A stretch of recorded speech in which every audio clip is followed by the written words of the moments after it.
Hello friends, just a quick heads up that between the footage and the commentary on this video there may be some spoilers for Maneater, so if you care about that sort of thing, consider yourself warned.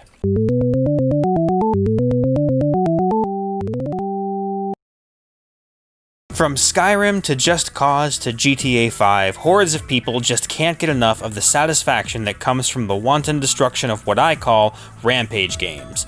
I count myself among the number of these hordes, and as such, I could not wait to get my hands on Maneater when it first came out earlier this year. Though I'll admit that the noodly shark was really what won me over. But does this game offer anything deeper than the thrill of tearing through humans and their precious schooners in your cartilaginous meat grinder of a body? Well, in this video, I'm going to offer my opinion on how this game delivers, what it does right, what it does wrong, and if I felt it was worth my time and money. Maneater is an action RPG where you play as a bloodthirsty bull shark with revenge on her breath and hate in her heart. A hate for the Cajun contagion raging in the south. The game opens with a tutorial and the prologue to the story where we discover that our character is the subject of a documentary being shot about sharks in the fictional city of Port Clovis. The game and documentary are narrated by Chris Parnell, one of my favorite voice actors and the voice of Jerry Smith from Rick and Morty. But instead of being hungry for apples, you're hungry for humans, and the game rewards you for losing your shit on beachgoers. Lose enough of your shit and you'll cause a shit storm, where local gun-toting hillbilly heroes will hunt you down for being the menace and trophy that you are. Defeating these mini-bosses helps unlock sharky upgrades to enhance your combat abilities, but we will get into those a bit more later. The main conflict, however, is between you and Scaly Pete, the hunter who maimed you as a pup after killing your mother, and whose obsession with hunting the mega shark that killed his father is switched to hunting you after a few heated encounters. Now, I have to say that I was not expecting too much in the way of story from this game, and I found that my expectation was met. Not that it is particularly lazy at all, in fact I admire the work that was put into the presentation. Scaly Pete comes off as a cruel and sadistic hunter with an awesome accent, who admittedly does suffer some tragedy at the hands of the shark. But it is difficult to tell a compelling story when the protagonist is a torpedo of teeth that can't communicate with its adversary. Imagine Moby Dick, but from the whale's point of view. That is the story of this game. In fact, given the similarities between Pete and Captain Ahab, I would wager that Moby Dick was a pretty heavy influence here. So now for the aesthetic. This game hooked me right away with the intro sequence after the prologue. I loved it. The opening theme song, Shark in the River, fits the badassery of this game perfectly, and the whole intro sequence really feels like an actual documentary. Aside from that, the soundtrack is pretty much what you'd expect. Minimalistic, sweeping soundscapes for peaceful swimming underwater, and intense, heart-pumping themes for combat. As I mentioned earlier, Chris Parnell acts as the narrator for the game in the documentary, and he was a great choice to give the game more character and really sets a humorous tone very well. The narrator chimes in with cheeky facts or short anecdotes in every mission, or whenever you find a collectible, or even do something as innocuous as kill a human or creature. In fact, Parnell recorded over 90 lines of dialogue that are just used when a shark eats a human, so you rarely hear the same line twice, which is nice when so much of your time is spent crunching oblivious swimmers. Graphics in this game are pretty good.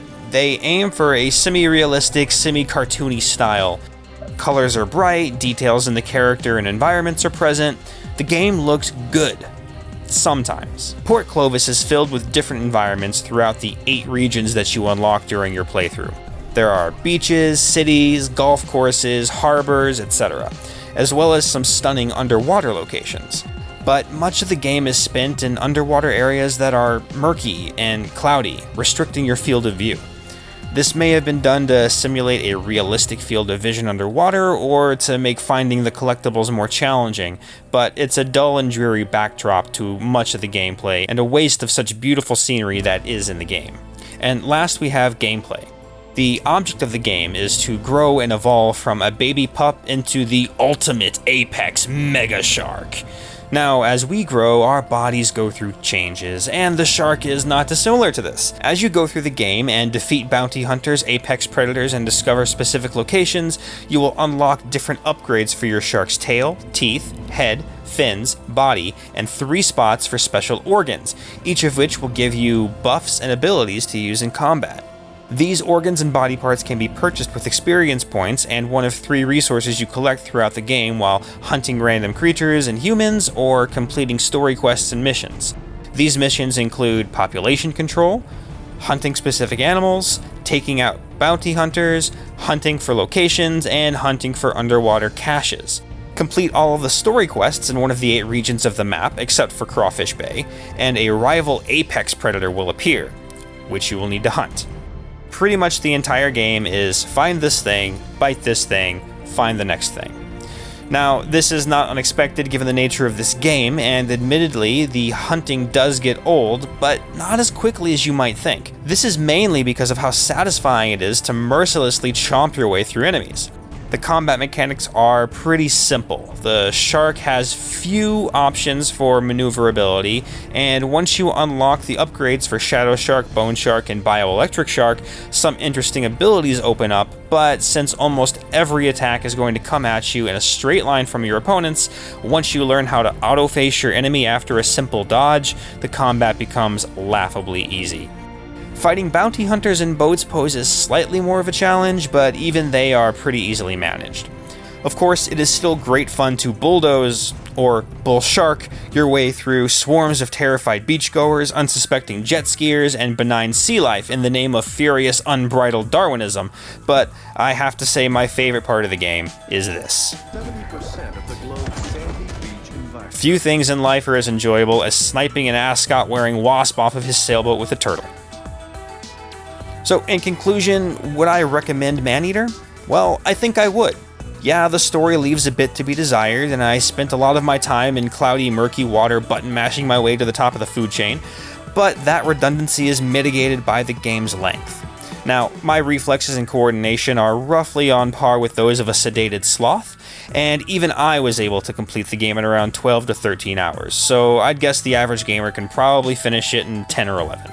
This means that you level up pretty quickly, and I know that, for me at least, that is what I'm addicted to in RPGs. Instead of the tedious slog of grinding in some games, in Maneater, I found myself gaining the upgrades and evolutions rapidly, constantly growing more powerful and more able to take on bigger, meaner foes. I always felt like I was making progress and never thought, okay, well, I better go grind some weaklings till I'm strong enough to beat the boss. And in that regard, the game does not really flatline. Also, the dialogue and the commentary add a pretty refined and high-quality sense of humor to the overall experience and keep it from feeling too stale. I would tell you to wait for this game to go on sale, as the price is a little high for the content it provides, but if you'd like to play as the embodiment of every fear and stereotype that humanity has about sharks, this game is for you. Hey everyone, thanks for watching our review of Maneater. This is just my opinion of the game, so if you disagree or feel like I missed something, please let me know in the comments. Otherwise, tell us what you liked about the game, or about your favorite stress-relieving Rampage game.